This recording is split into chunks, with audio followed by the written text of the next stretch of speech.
no place like the Cube. When you're queer in this world, you learn how to hide, laughing at the jokes they make about our pride. Mean, constantly feeling like an outcast. I'm tired of being seen as a monster. Leave us alone. Because we are already hearing from your comrades that we are a threat to their home life simply for being alive. We don't need your belittling hate speech, so feel free to close the door on your way out, because I refuse to support someone who made me afraid to be proud.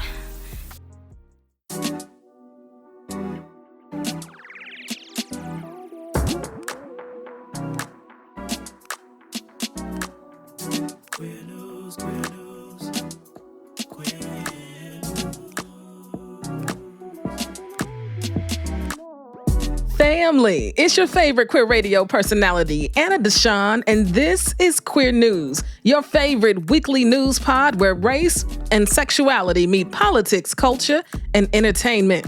The clip at the top of the show was from an organization called Youth Speaks. It came across my feed, and I wanted to share it with y'all because when he says, "Leave us alone," I felt that. Do you feel that? Leave us alone. And you please know that I will never, ever support anyone that doesn't support my humanity. And if you're listening to this podcast and you're voting Republican, I'm absolutely giving you the side eye. I absolutely am right now. The side eye from Anna is coming directly at you because our humanity is absolutely on the ballot. But I digress. Youth Speaks is a wonderful organization, okay? They actually put together this very powerful poetry slam called Brave New Voices, which has been going since 1998. And I've known some of the fiercest poets from Chicago who have participated. And please don't ever forget that our young people have stories to tell too, okay? So go check out Youth Speaks and Brave New Voices. Family, don't forget the Queer News tip line is open. I want to tell the stories that are not making the news or blog. A link is in our show notes. And QCrew, what's going on? Thank you for helping to sustain this podcast. You are helping with hosting, editing, marketing, PR, travel. I'm telling you. And so if you're listening to this and you believe in the work we do, if you believe LGBTQ stories need to be amplified, if you love and respect how I report on the news and tell our stories, I would love if you joined the QCrew. A link is in our show notes. Oh, and family, don't forget to subscribe to our YouTube channel at E3 Radio and turn on the notifications so you don't miss a thing. Now for the news. Our top story is an update about my Chicago comrade, Taylor Casey, who went missing in the Bahamas just over 2 weeks ago. 1/3 of the popular black gay dance troupe Skiiboyz was murdered, and another is missing in Birmingham, Alabama. In politics, the Biden administration is opposing gender-affirming surgeries for trans youth now. And in culture and entertainment, your favorite drag performers are coming together to create a pack ahead of November to get Gen Zers to vote. Amber Ruffin comes out, and it's Non-Binary Awareness Week, which just fits so perfectly because I plan on showing a lot of love to Nikki Hiltz today, who qualified for the Olympics. Let's go. Because when I found out, when they told me Taylor was missing, I called my family, of course. And my granddaughter, she loves her family too. She likes to keep all of us on location on her phone. And she pinged the phone and said, "Grandma, Auntie Taylor's phone is in the water." And that just really was the clincher for me. So scared. I need to know. I need answers. I need Taylor home. We need Taylor home.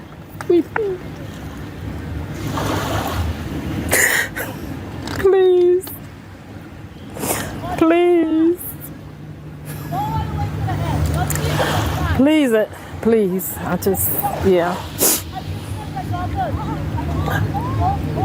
Wow.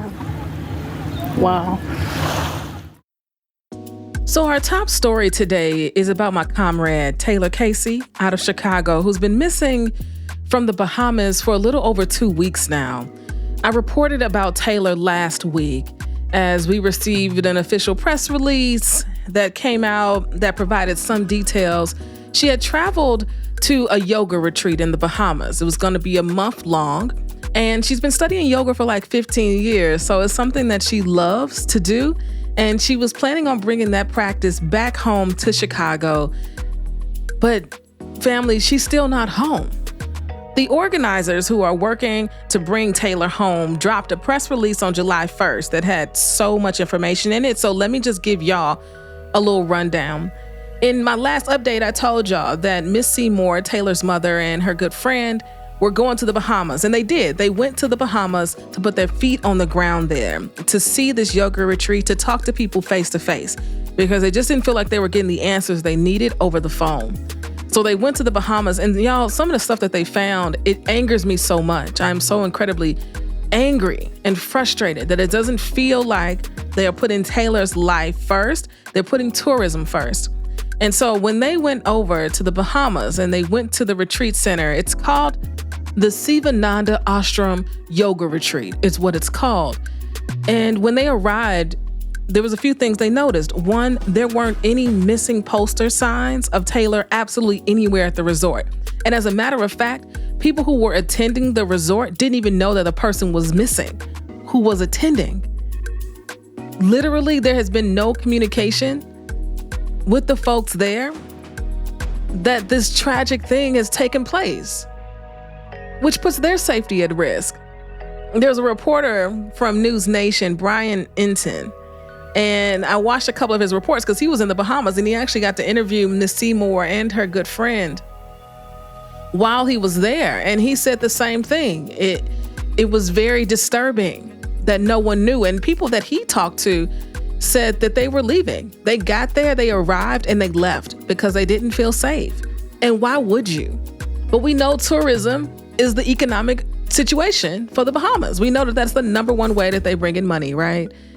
And so to have to report about a missing person is bad for business. And so they are putting business in front of Taylor's life,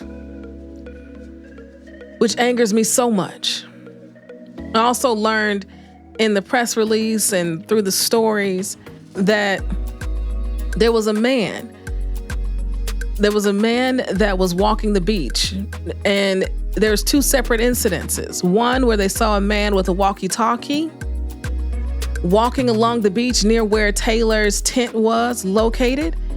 And another incident where one of the participants at the yoga retreat was on the beach and this man came up, looked like he was walking from the Atlantis resort. And so this yoga retreat is a little far off the grid from the mainland Atlantis resort. So there's no road to get there. You got to walk the beach. And I watched the reporter Brian from News Nation walk this beach. And so you can see the Atlantis resort from the yoga retreat, right? But there's no easy way necessarily to get there, okay? It seems like you have to take a boat or walk the beach.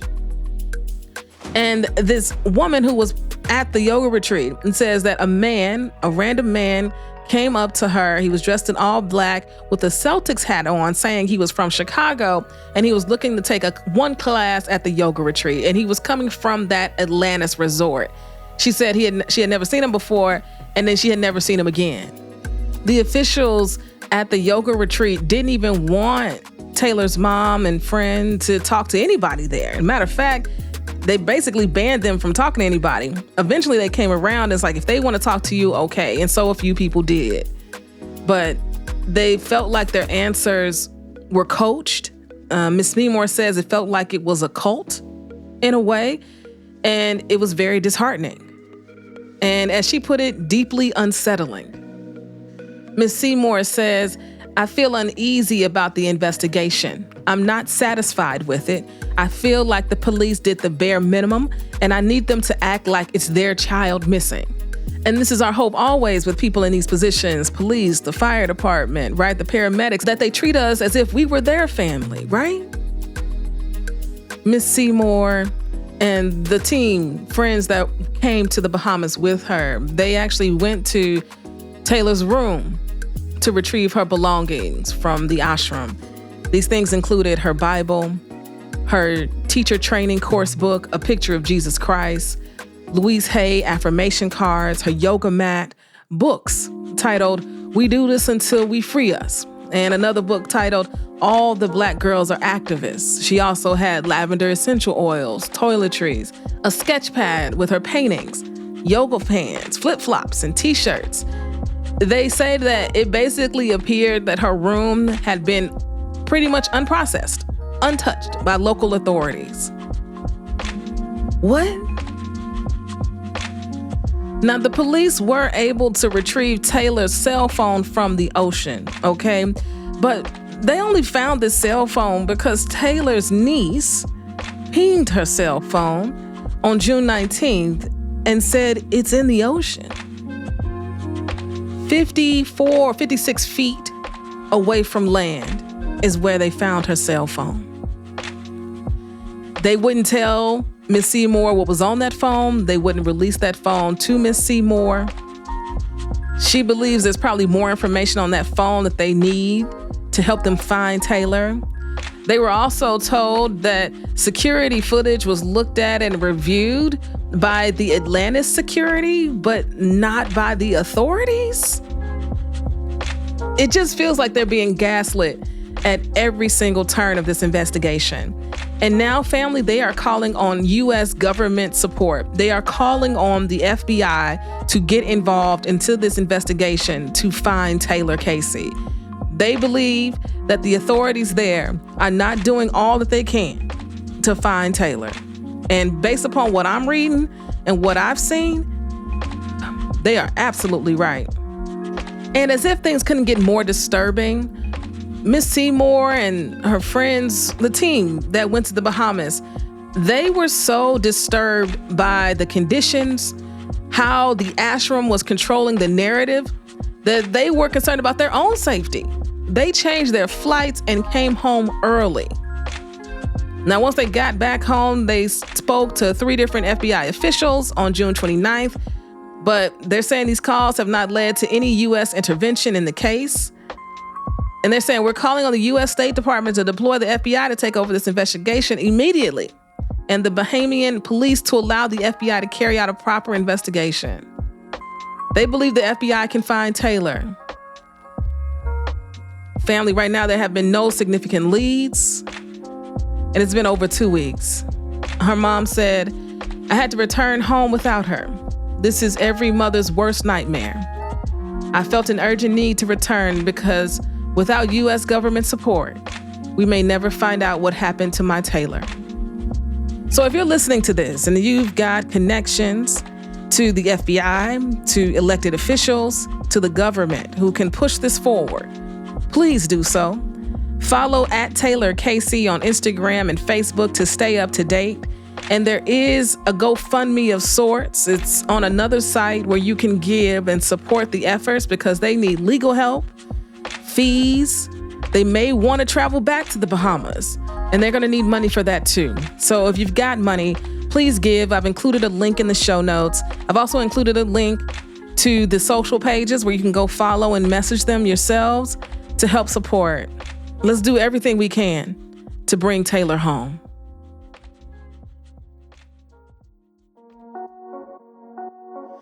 Family, our next top queer news story for today is about Deundray Cottrell. He's 1/3 of the group called Skiiboyz, a dance performance troupe out of Atlanta, Georgia. He went to Birmingham, Alabama with his partner Julian, who's also part of the Skiiboyz, and was going to visit family over the 4th of July weekend. His sister reports that he was going to check on his dog, right? Because the fireworks and the pups, they don't get along, okay? They give the dogs lots of anxiety. So he went to go check on his dog, and his sister says she never saw him again. After days of searching, they found Deundray was actually murdered. And they actually went and found Ring camera footage from other homes that saw that he was actually running through these backyards, and they claim it looks like he was running for his life.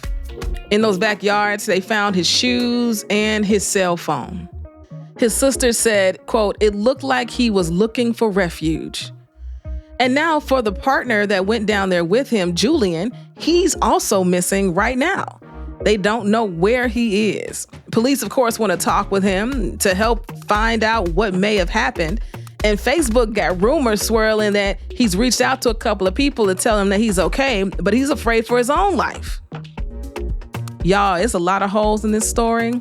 Not really sure what's going on, but I hope they can find out who killed Deundray. I hope Julian can come out of hiding if that's in fact what he's doing. And then the third member of the troupe, he goes by Mr. Kinetic. He posted a lovely tribute to Deundray on his Instagram. And in one of the slides, they were intimately kissing. So maybe at one point they were together as well. Y'all, there's a lot going on with this story, and my heart is going out to his family and his friends and those that love them, because this story has a lot of holes to fill, and I really hope they can figure it all out, because families deserve peace. And right now, there's a lot of unrest here. Deundray, we speak your name today. In politics, family, the Biden administration has come out and said that they do not believe that trans youth should have gender-affirming surgeries. What? Yeah, that's what I said when I first read it. Is that what you said when I just said that? Like, what? The Biden administration has historically been affirming yes to our trans siblings. And this is the first time that any of this has ever been said out loud and in agreement with what these Republicans have been trying and actually been successfully passing anti-trans legislation about. Now, they came out and clarified that this is not about gender-affirming care for trans youth. It's specifically about gender-affirming surgeries. But during this time, when our trans siblings' humanity is on the ballot, this type of foolishness cannot be had. Who are they trying to win over with this? Who? The president of HRC, Kelly Robinson, she said this: healthcare decisions for young people belong between a patient, their family, and their healthcare provider. Trans youth are no exception. I couldn't agree with that more. The government has no place and no right in these decisions. The executive director of the National LGBTQ Task Force, Kiera Johnson, said this: we need the president to stay steadfast in his commitment to equity and justice. We all, regardless of political party, deserve an administration that values our lives in words and deeds. Health and dignity shouldn't be too much to ask. In fact, we demand it. These next 6 months are going to wear me out. They are going to wear me out. Family, this is time to take a break. We're going to take a quick break, okay? Take some deep breaths. And when we get back, let's talk about some culture and entertainment news. Queer youth, we are the voices missing in the conversation. I've been watching straight people kiss since I was 6, and I don't want to kiss a woman. Existing as I am should be bare minimum. This current generation of queer young people have a lot to teach us. I'm Celeste Lassine, and I'm thrilled to bring you I'm Feeling Queer Today, a podcast that amplifies the voices of queer youth. Pride means showing the world that we are still here, and nothing is going to change that. Listen now wherever you get your podcasts.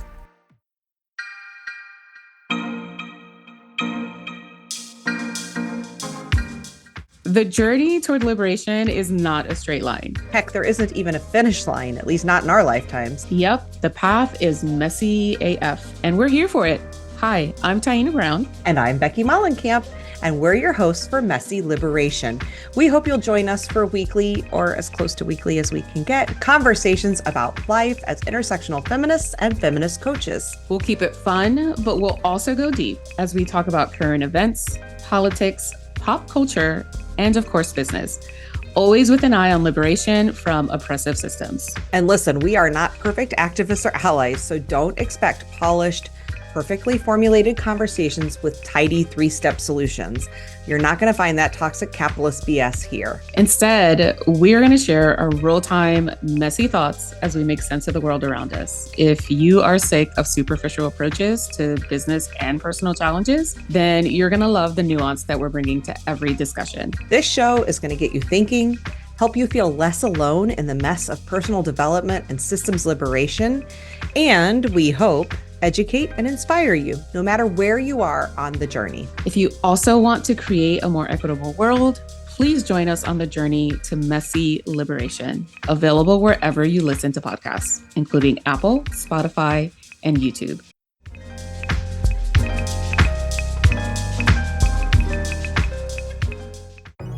Family, welcome back to the show. Now, let's jump into some culture and entertainment news, okay? Some of your favorite drag performers have come together to create a political action committee. They're called PACs.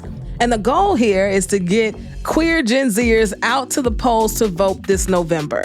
And I love this. Drag performers are some of the most well-known. Yes, they are out and about in the community more than most. Yes, and they have huge followings. So I love this. Some of the founding members are Alaska. Yes, Ben De La Creme, and one of my favorites, Peppermint, okay? And they are saying, we are leaders in our community and we are coming together because this is not a time for us to be silent.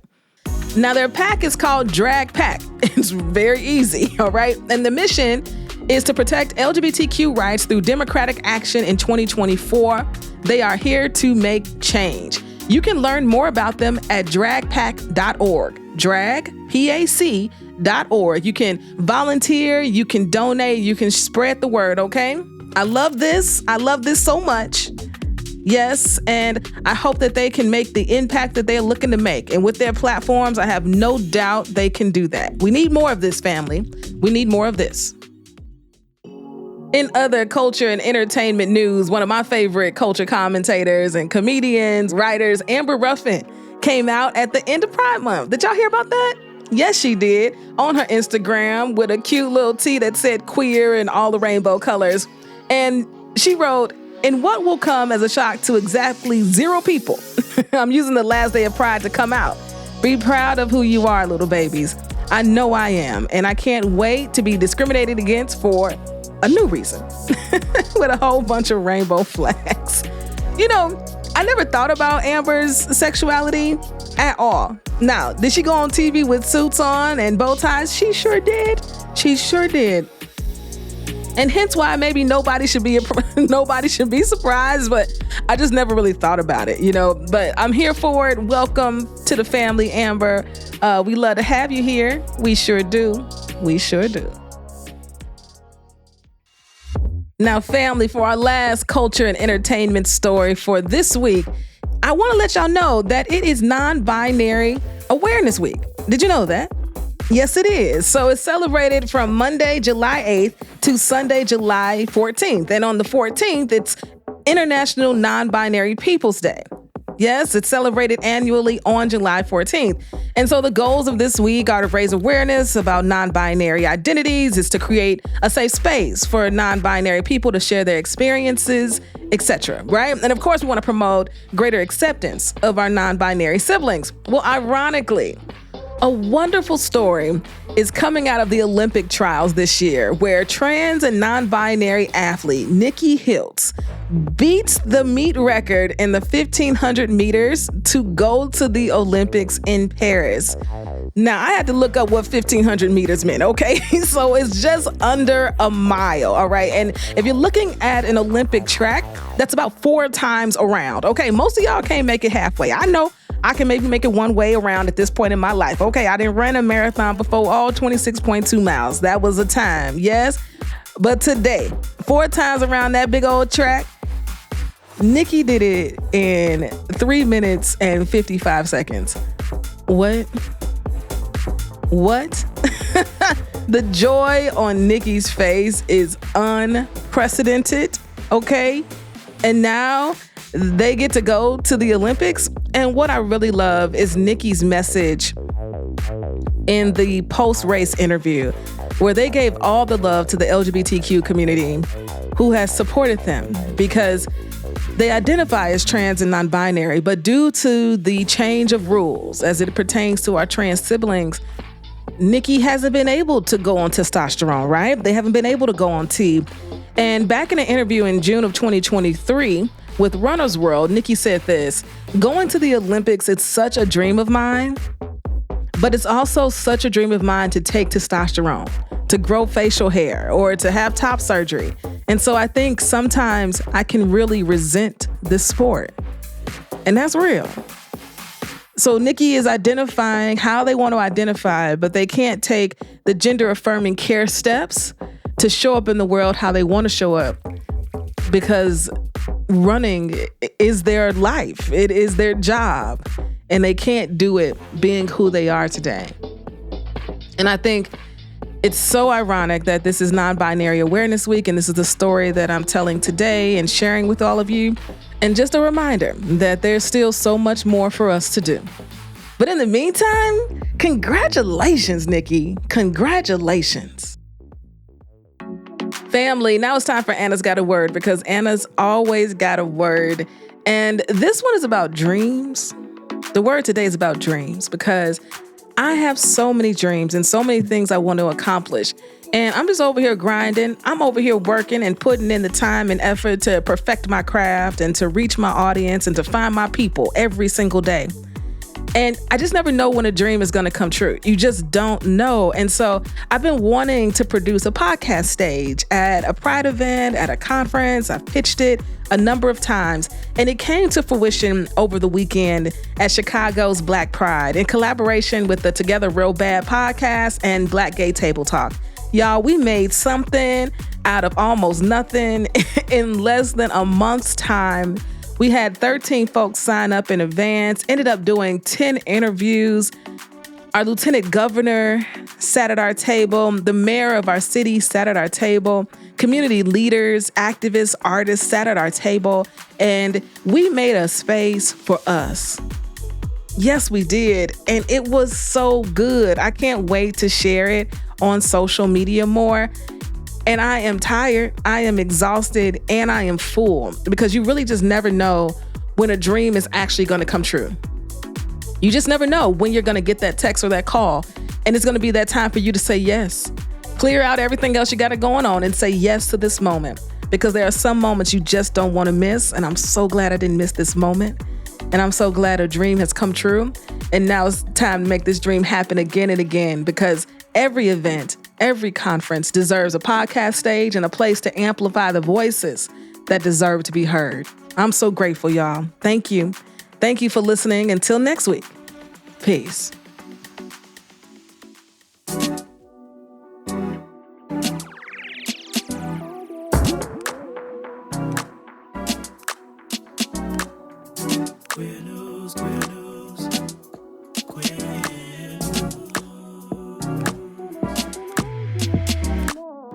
If you've enjoyed what you heard, rate and review us inside your favorite podcasting app.